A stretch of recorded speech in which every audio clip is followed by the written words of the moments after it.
טוב, מה שלומכם חברים? היום אנחנו מכינים בפעם הראשונה עוגת בננה, שוקולד צ'יפס, חלבון. סוף הדרך, חבל לכם על הזמן, תצפו, שווה. קודם כל, לפני הכל, בואו נתחיל מזה שאנחנו מדליקים תנור על 160 מעלות שיתחמם. ניקח קערה, יש זכוכית, כל אחד מה שבא לו, כף, סבבה. יש לנו שייק בננה, חבל לכם על האף איזה טעם, אתם לא מבינים. כמו של שוקו בננה של יוטבתה, כמו של הארטיק, שוקו בננה של פעם, למי שזוכר. אנחנו לוקחים 3 כפות שטוחות, בלי בטן, 1, 2, 3. בגלל שאני מכפילה כמויות, אז אני עושה כל דבר כפול, אומרת לכם את הכמות למקור. אז הוספתי, לא קשור אליכם, עוד 3 כפות. נהדר. ניירנו, סגרנו. לוקחים 3 כפות שייק וניל. שלי חדש, אז אני גם פתחת אותו. שוב פעם, אמרנו 3 שזה המנה. אני שמה 6, כי אני עושה כפול.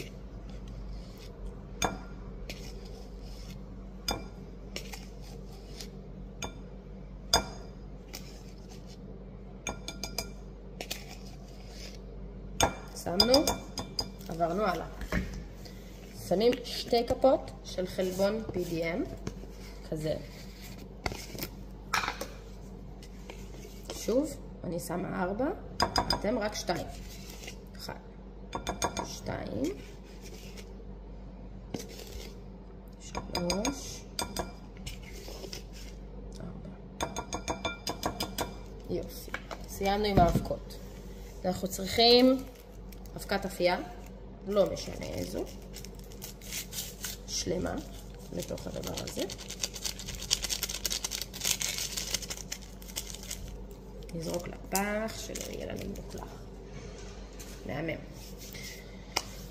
ביצה אחת, אני אשים 2, אבל אתם ביצה אחת. מתנצלת, מפאת כשרויות אני שמה בכוס, מוודא שאין בזה דם. ורק אז שמה בתוך הקערה. יש לציין שהעוגה היא פרווה.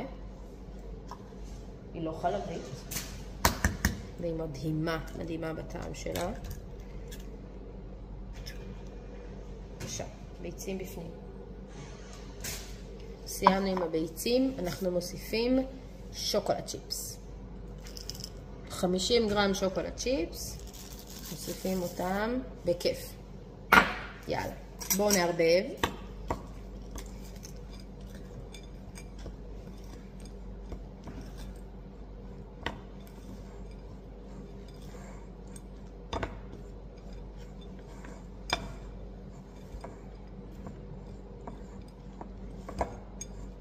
יוצא כמובן נורא אבקתי, כי אין בזה כמעט נוזלים. יש בזה רק את הביצים שלנו, אבל וואו, חבל שאי אפשר להעביר לכם את הריח של הבננה שעומד פה באוויר. סוף הדרך. עכשיו שסיימנו לערבב ויצא לנו כזה פירורים, אנחנו נשים את המים. יש לנו 120 מיליליטר מים. אני כמובן שמה כפול כי אני הכפלתי כמויות. אפשר בהדרגה, לא חייבים הכל בבום. זה צריך להפוך להיות איזושהי בלילה של עוגה. עוגה אישית, טעימה ממש, משביעה, כי היא מפוצצת בחלבון. בעצם אנחנו אמורים לקבל מהמתכון הזה 4 ארוחות, שזה כל אחת מהן זה בעצם עוגה אישית. בכל עוגה יש כ-160 קלוריות, שזה כלום קלוריות. משביע בטירוף, כי זה 10 גרם חלבון בעוגה. הנה, בואו נערבב עוד קצת. סיימנו עם המים. אמורה לצאת בלילה.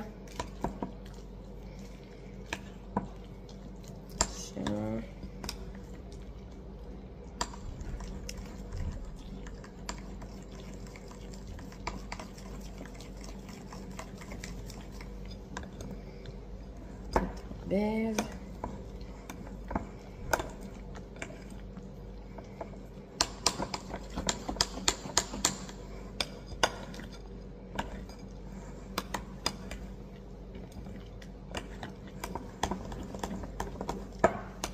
ריח סוף הדרך של בננה מטורף.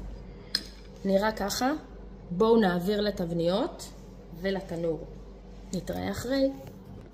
טוב, שמתי את הכל בתבניות. יצאו לנו 8 תבניות כאלה. הן לא נקיות, אתם צודקים, אבל תחשבו שתבנית כזו היא מנה. יחד עם קפה, עוגת בננה שוקולד צ'יפס.